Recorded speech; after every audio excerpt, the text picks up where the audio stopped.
Bueno, buenos días a todos. Hoy, como parte del curso de Fisiología de los Líquidos Corporales, vamos a hablar sobre el agua corporal, tomando principalmente al agua como desde su valor biológico, no tanto desde la parte de sus aspectos físicos, que ya ustedes conocen de cursos anteriores. Si bien haremos un breve resumen, trataremos de referirnos más a cuál es el rol del agua en el organismo animal. Como parte entonces de ese breve resumen que haremos de las propiedades físicas del agua, digamos que es una molécula conformada, como todos ustedes conocen, por un átomo de oxígeno y dos átomos de hidrógeno en una disposición espacial muy particular.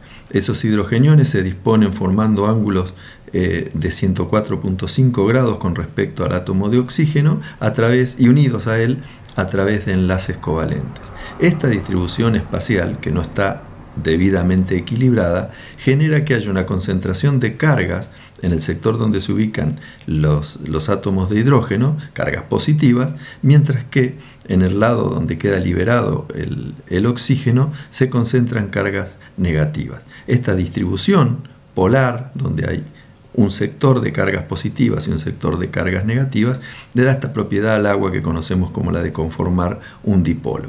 Otra vista de la misma distribución, donde observamos las zonas parcialmente positivas y las zonas parcialmente negativas.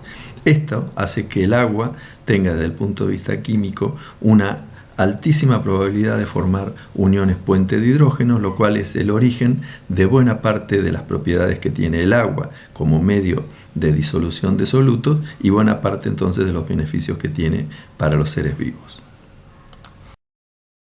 Estas propiedades físico-químicas del agua le permiten tener en el organismo una importancia a la que definimos como absolutamente vital.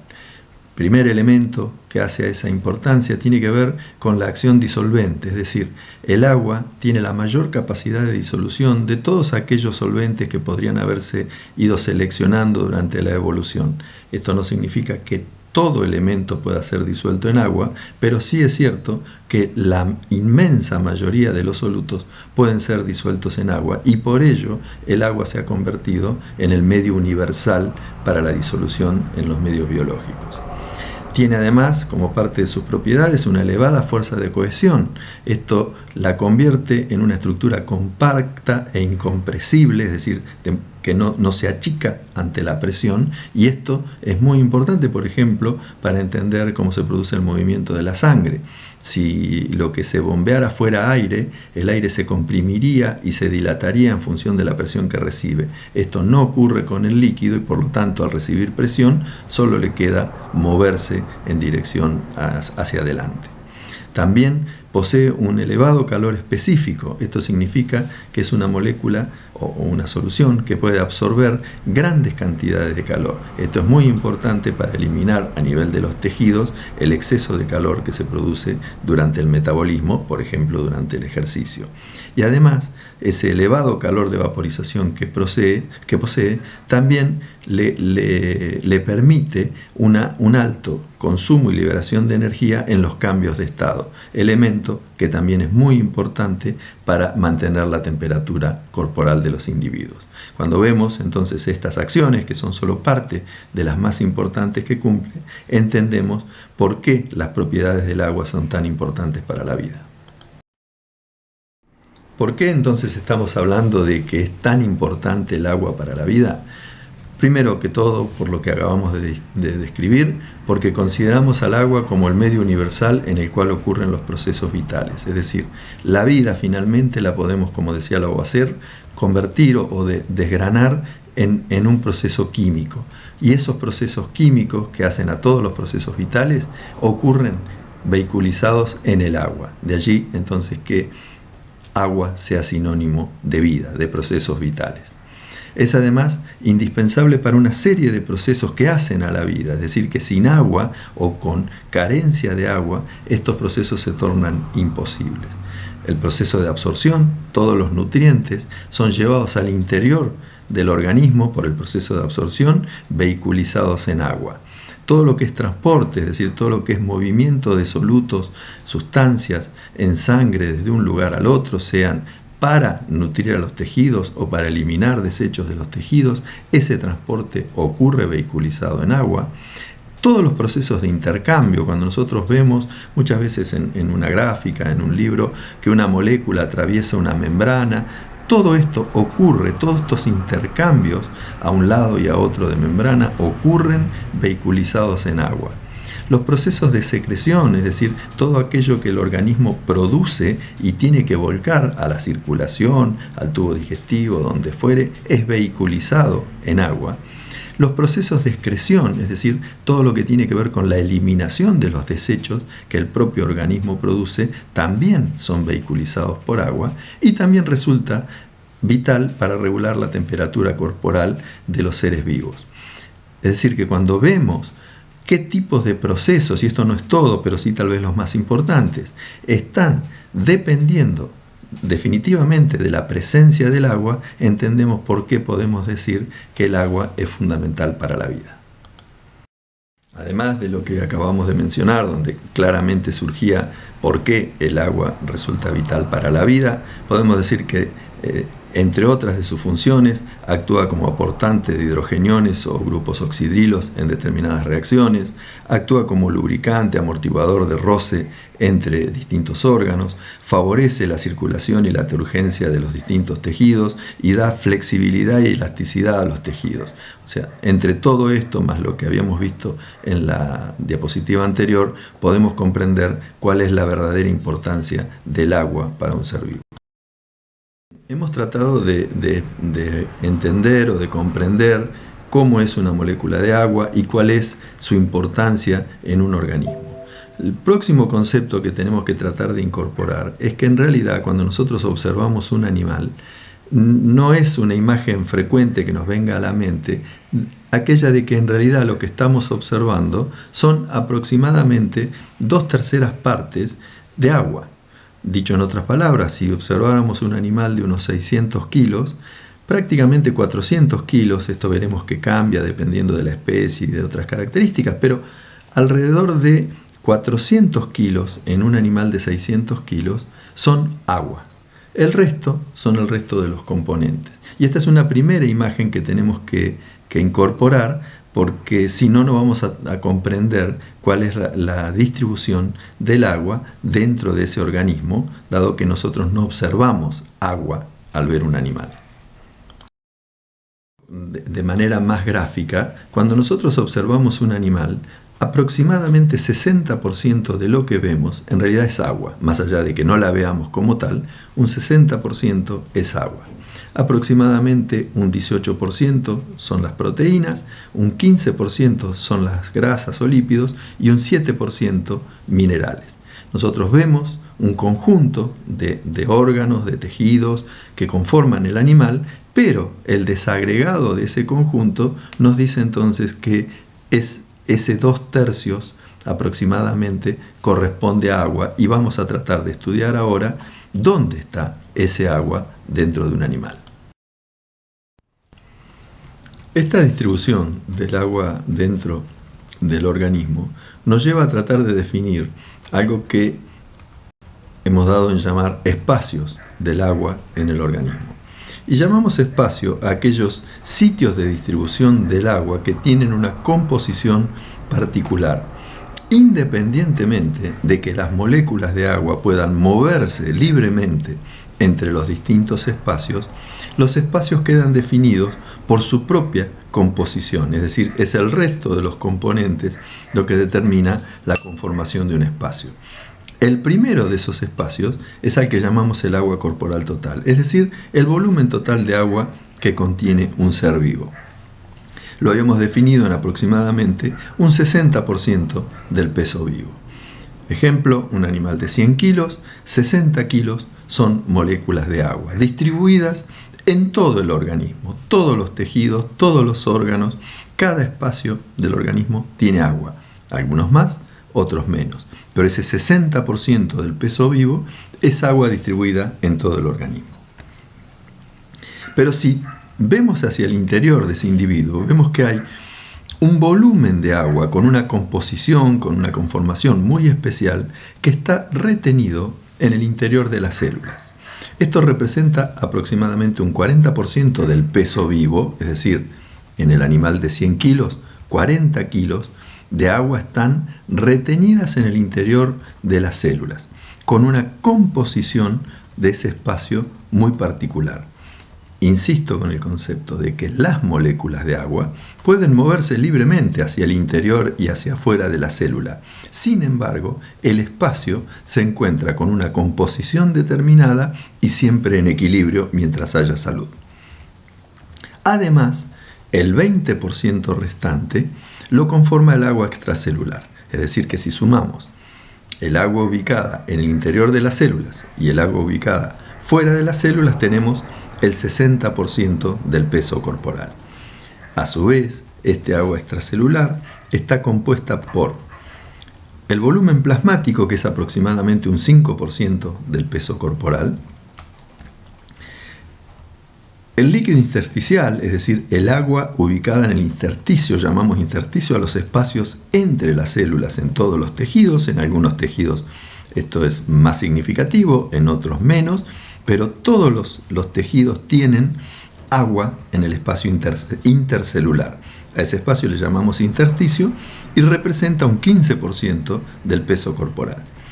Y además un 2% que son otros líquidos, entre los cuales encontramos sistema linfático, líquido cefalorraquídeo, líquidos intraoculares, líquidos del oído interno, etc.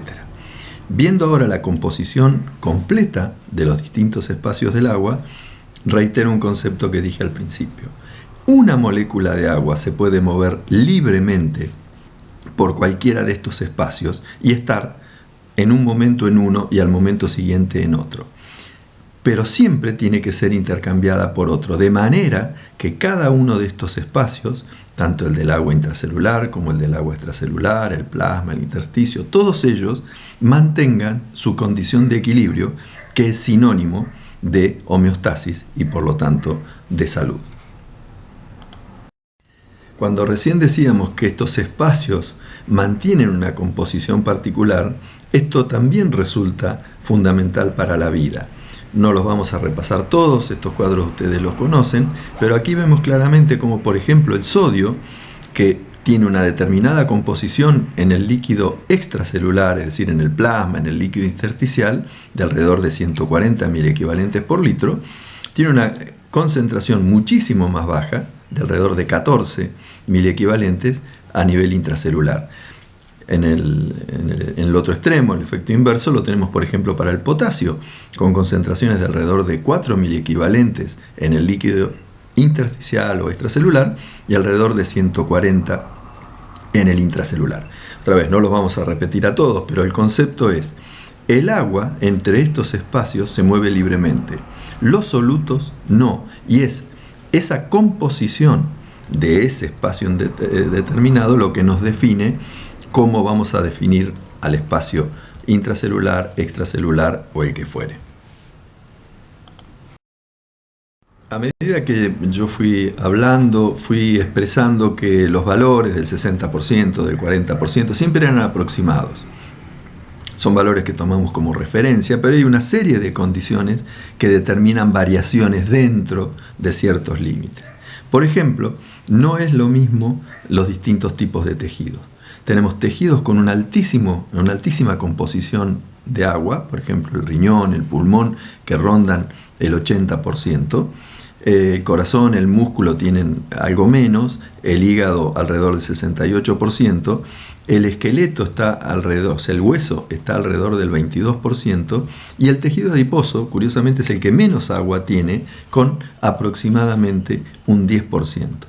Por supuesto, el equilibrio en la conformación de un animal de todos estos distintos tejidos es lo que determina la cantidad de agua proporcionalmente que tiene ese individuo. Es decir, para tomar un ejemplo, un individuo con mucho tejido adiposo aumenta su peso, pero no incorpora agua prácticamente. Por lo tanto, su composición porcentual en agua en un animal gordo será menor que en un animal flaco. También la etapa del desarrollo de un animal tiene mucho que ver con respecto a su composición en agua. Un embrión tiene un 95% de su estructura en agua. Alrededor del nacimiento, según la especie, estamos entre el 75 y el 80. A los 5 meses de vida estamos entre el 66 y el 70%, y en un adulto estamos entre el 50 y el 60%. Y si este adulto además está en engorde, seguramente estaremos más cerca del 50%. Es decir, que ese valor que nosotros asignamos de aproximadamente un 60% es para un animal promedio. Siempre podremos decir que hay animales que tienen algo más y animales que tienen algo menos. Tomamos este 60% como valor de referencia. Solo a modo de ejemplo, la composición en agua de distintas especies animales en distintas etapas de la vida. Tal vez podemos tomar como ejemplo más claro el del porcino, como un individuo que a los 60 días de vida tiene alrededor del 60% de su composición corporal en agua. Cuando alcanza los 300 días de vida, no olvidemos que el porcino es un animal que se engorda particularmente, baja al 44-48%. Allí vemos reflejada la altísima composición en grasa con respecto al peso corporal y su bajo contenido en agua. Lo mismo podemos decir con respecto al resto de las especies, como a medida que avanza el desarrollo corporal y el engorde, disminuye su composición en agua. En definitiva, si bien tomamos ese valor de referencia de aproximadamente un 60%, ¿cuál es el contenido de agua de un individuo? Va a estar determinado por una serie de factores, como pueden ser la especie y la raza, el sexo, que también influye sobre la composición lipídica, la edad del individuo, si se encuentra en lactación o no, cuál es la temperatura ambiente, y esto puede modificar el contenido en agua, cuál es el estado nutricional del individuo y cuál es en definitiva también el grado de hidratación. El balance entre todas estas variables será el que determine cuál es el porcentaje exacto de agua que conforma a ese animal. Ahora bien, todo lo que hemos hablado parecería una fotografía de un animal donde hablamos de la distribución del agua en distintos espacios y la composición de estos espacios como algo absolutamente estable. En realidad, lo que tenemos que incorporar ahora en un individuo vivo es el concepto de balance hídrico, es decir, el animal está expuesto por un lado a pérdidas de agua y por otro lado a ganancias de agua. Lo que sí es cierto es que en una unidad de tiempo, uno podría decir al final del día, digamos en el transcurrir del tiempo, el agua tiene que tener un balance equilibrado, es decir, las pérdidas tienen que ser compensadas por las ganancias y en definitiva ese equilibrio es lo que contribuye a mantener la homeostasis del individuo y por lo tanto a mantener la salud de ese individuo. Decíamos entonces que el concepto de balance o equilibrio hídrico se conforma de pérdidas y ganancias. Si miramos por dónde un ser vivo pierde agua, lo primero que tenemos que tener en cuenta son las que llamamos pérdidas insensibles, es decir, no las vemos, no nos damos cuenta que están ocurriendo, pero tanto en nuestro caso como en el resto de los animales, están ocurriendo de manera permanente. La primera de ellas es la pérdida que se da permanentemente a nivel cutáneo. La piel no actúa como una barrera infranqueable y permanentemente se está evaporando algo de agua desde la superficie cutánea, lo cual a lo largo de un determinado tiempo representa una pérdida importante, especialmente cuando se dan ciertas condiciones ambientales donde esta evaporación del agua de la superficie cutánea es aún mayor. También hay una pérdida muy importante que no percibimos que se da a nivel respiratorio. El aire, para que los procesos de incorporación del aire y de asimilación del oxígeno y eliminación del dióxido de carbono sean eficientes, requiere ser humedecido. Y cuando se exhala ese aire, se lleva consigo esa humedad que se le incorporó. Por lo tanto, a lo largo de un determinado tiempo, hay una importante pérdida de agua por vía respiratoria bajo la forma de aire humidificado. El sudor es una forma de perder líquidos y de perder agua en particular. Esto puede ser mayor o menor dependiendo del ejercicio, dependiendo de la temperatura, pero es otra forma que tiene el organismo por la cual pierde agua. la formación de materia fecal, también dependiendo de la especie y de la condición, con mayor o menor contenido acuoso, pero en definitiva es también una vía por donde permanentemente se está perdiendo agua. La leche, si es un animal que está lactando, por supuesto es una pérdida muy importante. Un animal puede perder 20, 30, 40 litros de agua en un día en producción de leche. Y hemos dejado para el final la orina, por la cual también hay una pérdida que no percibimos como pérdida de agua, pero que en definitiva está ocurriendo permanentemente. Y dentro de lo que es el volumen de orina que se elimina, buena parte se lo considera como una pérdida obligatoria. ¿Por qué? Porque es aquella que va comprometida con solutos, es decir, no hay forma de prevenir esa pérdida porque el riñón la precisa para vehiculizar la eliminación de solutos que van en la orina. Y solamente nos queda una pequeña porción a la que conocemos como agua facultativa de la orina, que representa aproximadamente un 20% del total de orina emitida en un día en condiciones normales, y que es la única de todas estas formas de pérdida que el organismo puede controlar. Todas las previas, la pérdida insensible, el sudor, la materia fecal, la leche y la orina, la porción obligatoria, están determinadas por la necesidad del individuo de perder agua y no las puede controlar. O sea que todo ese volumen se va a perder sí o sí. Solamente puede ejercer algún grado de control sobre ese 20% de orina facultativa que está controlada por la hormona antidiurética. El resto se perderá sí o sí a lo largo del día. Solamente para introducirlo al tema, porque será parte del curso de endocrino, cuando hablamos de esa pequeña fracción que puede ser controlada de las pérdidas de agua, tenemos 3 hormonas que se encargan de ese control. La hormona antidiurética, la que mencioné como responsable de modular esa pérdida de agua facultativa, que era ese 20%.